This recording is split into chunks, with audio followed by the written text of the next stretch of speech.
നമസ്കാരം. മലയാളി വാർത്തയിലേക്ക് സ്വാഗതം. ഒരിടവേളയ്ക്ക് ശേഷം ഇന്ത്യ ബംഗ്ലാദേശ് രാജ്യങ്ങൾ തമ്മിലുള്ള അതിർത്തിയിലെ പ്രശ്നങ്ങൾ ചർച്ചയാവുകയാണ്. ഇന്ത്യയുടെ അതിർത്തി രക്ഷാസേനയായ BSFും ബംഗ്ലാദേശിൻ്റെ അതിർത്തി രക്ഷാസേനയായ BGBയും തമ്മിൽ പലയിടങ്ങളിലും സംഘർഷം നടക്കുന്നുണ്ട്. ഉന്തും തള്ളലും നടക്കുന്നുണ്ട്.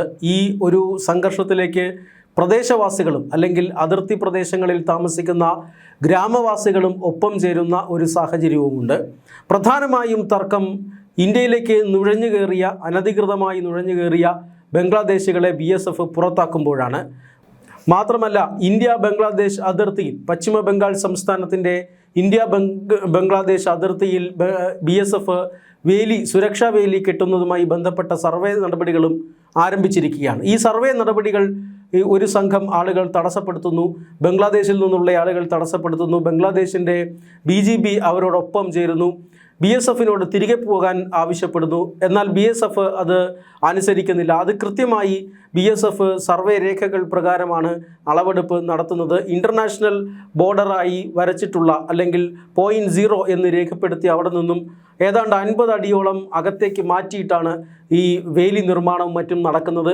പക്ഷേ അവിടെയും പ്രശ്നങ്ങൾ ഉണ്ടാക്കാൻ ശ്രമിക്കുകയാണ് ബംഗ്ലാദേശിൻ്റെ അതിർത്തി രക്ഷാസേനയും ബംഗ്ലാദേശിൻ്റെ അതിർത്തികളിൽ താമസിക്കുന്ന ഗ്രാമീണരും എന്നതാണ് ഏറ്റവും പ്രധാനപ്പെട്ട കാര്യം. ഈ രണ്ട് വിഷയങ്ങളാണ് അതിർത്തി പ്രദേശങ്ങളിൽ, ഇന്ത്യ ബംഗ്ലാദേശ് അതിർത്തി പ്രദേശങ്ങളിൽ സംഘർഷമുണ്ടാക്കുന്നത്.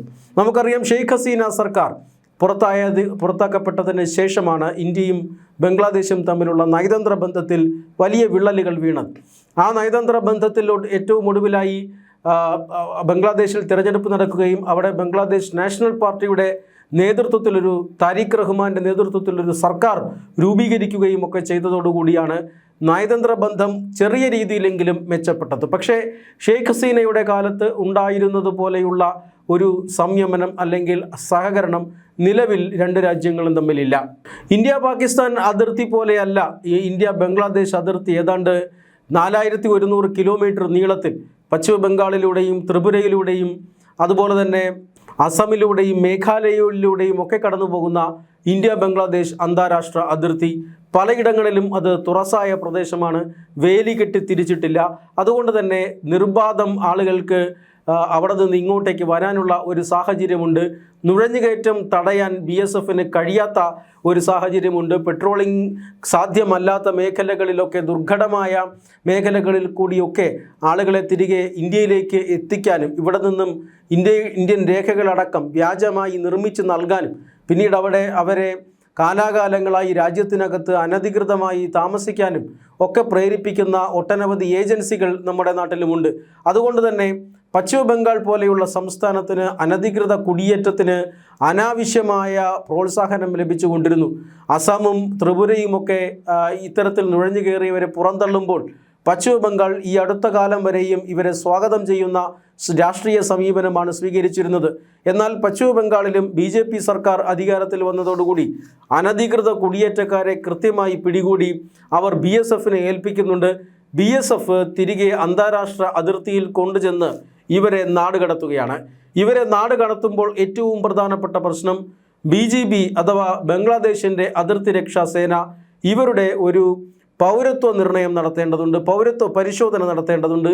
അവർ യഥാർത്ഥത്തിൽ ബംഗ്ലാദേശി പൗരന്മാരാണ് എന്ന് രേഖകളുടെ അടിസ്ഥാനത്തിൽ ബോധ്യപ്പെട്ടാൽ മാത്രമേ ഇവരെ തിരിച്ച് ബംഗ്ലാദേശിലേക്ക് കൊണ്ടുപോവുകയുള്ളൂ.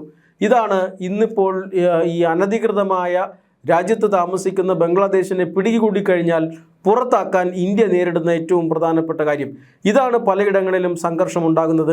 കഴിഞ്ഞ ദിവസങ്ങളിൽ സമൂഹ മാധ്യമങ്ങളിലൊക്കെ ഒരു വീഡിയോ വൈറലായിരുന്നു.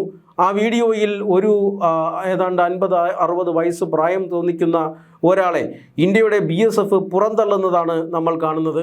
അതിന് ശക്തമായി ഈ BGBയും അതുപോലെ തന്നെ ബംഗ്ലാദേശ് ഗ്രാമീണരുമെല്ലാം കൂട്ടത്തോടുകൂടി വന്ന് അയാളെ തിരികെ ഇന്ത്യയിലേക്ക് തന്നെ മടക്കി അയക്കുന്ന ഒരു ദൃശ്യമാണ് നമ്മൾ ആ ഒരു വീഡിയോ ദൃശ്യത്തിൽ കാണുന്നത്.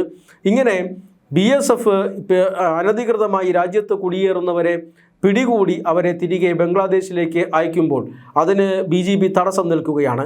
ഈ ഒരു സംഘർഷം നിലനിൽക്കുന്നുണ്ട്. അതോടൊപ്പം തന്നെ അതിർത്തിയിലെ വേലി നിർമ്മാണം തടയുന്നതുമായി ബന്ധപ്പെട്ട് BSFന് വേലി നിർമ്മാണം തടയുന്നവർക്കെതിരെ കർശനമായ നിലപാട് സ്വീകരിക്കാൻ കേന്ദ്ര സർക്കാർ അനുവാദം നൽകിയിട്ടുണ്ട്. അതുകൊണ്ട് തന്നെ ഈ വേലി നിർമ്മാണം തടസ്സപ്പെടുത്തുന്നവർക്കെതിരെ വെടിവെപ്പ് നടത്താൻ പോലും BSFന് മടിയില്ല. അങ്ങനെ പലയിടങ്ങളിലും വെടിവെപ്പ് ഉണ്ടായിട്ടുണ്ട്. നിസ്സാരമായി ബംഗ്ലാദേശ് ഗ്രാമീണർക്ക് പരിക്കേറ്റ സാഹചര്യമുണ്ട്. ഇതെല്ലാം ഒരു സംഘർഷത്തിൻ്റെ പാതയിലേക്ക് രണ്ട് രാജ്യങ്ങളും തമ്മിലുള്ള അതിർത്തികൾ പോയിക്കൊണ്ടിരിക്കുകയാണ്. അതുകൊണ്ട് തന്നെ കഴിഞ്ഞ ദിവസം ദില്ലിയിൽ നടന്ന BSFൻ്റെയും BJPയുടെയും സംയുക്ത യോഗം നിർണായകമാവുകയായിരുന്നു. ബംഗ്ലാദേശിൻ്റെ അതിർത്തി രക്ഷാസേനയായ BJPയുടെയും ഇന്ത്യയുടെ അതിർത്തി രക്ഷാസേനയായ BSFൻ്റെയും ഉന്നത ഉദ്യോഗസ്ഥരാണ് ഈ യോഗത്തിൽ പങ്കെടുത്തത്. ആ യോഗത്തിൽ ഈ പറയുന്ന കാര്യങ്ങളെല്ലാം ചർച്ചാ വിഷയമായി. അതിർത്തിയിലൂടെ കന്നുകാലി കടത്ത് നടത്തുന്നുണ്ട്, അതിർത്തിയിലൂടെ ലഹരിക്കടത്ത് നടത്തുന്നുണ്ട്. മാത്രമല്ല ഒട്ടനവധി നിരോധിത ഉൽപ്പന്നങ്ങൾ ഇന്ത്യക്കകത്തേക്ക് ഈ ബംഗ്ലാദേശികൾ കടത്തിക്കൊണ്ടുവരുന്നുണ്ട്. അതോടൊപ്പം തന്നെ ഇന്ത്യയിലേക്ക് അനധികൃതമായി കുടിയേറി പാർക്കാൻ വേണ്ടി ഒട്ടനവധി ബംഗ്ലാദേശികൾ ഈ മാർഗം അതിർത്തി കടന്ന് ഇവിടേക്ക് വരുന്നുണ്ട്. ഇത്തരം പ്രശ്നങ്ങളെല്ലാം ഇന്ന് ഈ കഴിഞ്ഞ ദിവസങ്ങളിൽ, അതായത് ജൂൺ മാസം 8-ാം തീയതി മുതൽ 11-ാം തീയതി വരെയാണ് ദില്ലിയിൽ വെച്ച് ഈ രണ്ട് സുരക്ഷാ സേനയുടെയും അതിർത്തി രക്ഷാസേനയുടെയും സംയുക്ത യോഗം നടന്നത്. ഈ പ്രശ്നങ്ങളെല്ലാം എങ്ങനെ പരിഹരിക്കാമെന്നുള്ളതിനെ കുറിച്ചാണ് ഇരുവരും ചർച്ച ചെയ്തത്. ഇന്ത്യ വളരെ കൃത്യമായി തന്നെ ഒരു നിലപാട് വ്യക്തമാക്കിയിട്ടുണ്ട്. അതായത് രാജ്യത്തിനകത്ത് ഒരു കാരണവശാലും അനധികൃതമായി താമസിക്കാൻ കഴിയില്ല.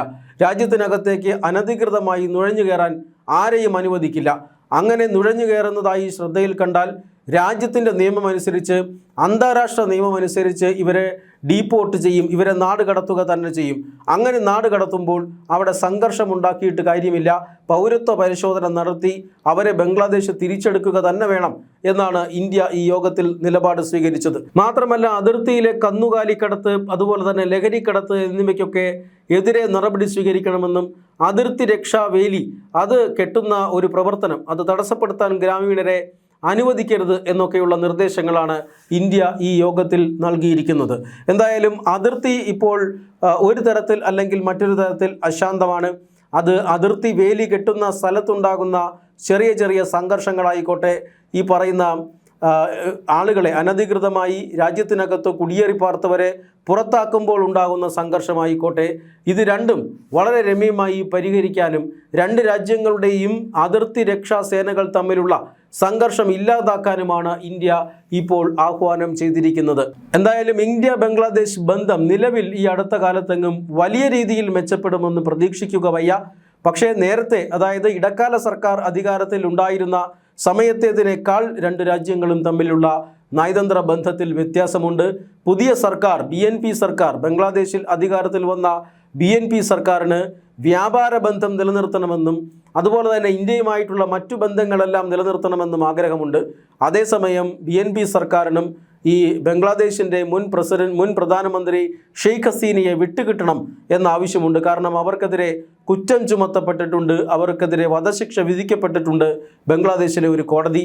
അതുകൊണ്ട് തന്നെ ആ വധശിക്ഷ നടപ്പിലാക്കേണ്ടതുണ്ട്. വധശിക്ഷ അല്ല എങ്കിൽ അത് കോടതി മുഖാന്തരം കുറച്ചിട്ടാണെങ്കിലും ശിക്ഷ നടപ്പിലാക്കേണ്ടതുണ്ട്. അതുകൊണ്ട് ഷെയ്ഖ് ഹസീനയെ വിട്ടുതരണമെന്നാണ് ഇപ്പോഴും ബംഗ്ലാദേശ് ഭരണകൂടം ആവശ്യപ്പെടുന്നത്. പക്ഷേ ഇന്ത്യ അതിനോട് പ്രതികരിച്ചിട്ടില്ല.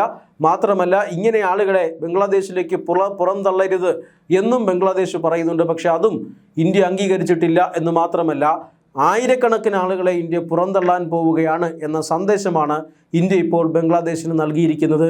ഇവരെ സ്വീകരിക്കുകയല്ലാതെ ബംഗ്ലാദേശിന് മറ്റു മാർഗങ്ങളില്ല എന്ന മുന്നറിയിപ്പും ഇന്ത്യ നൽകി കഴിഞ്ഞിരിക്കുന്നു.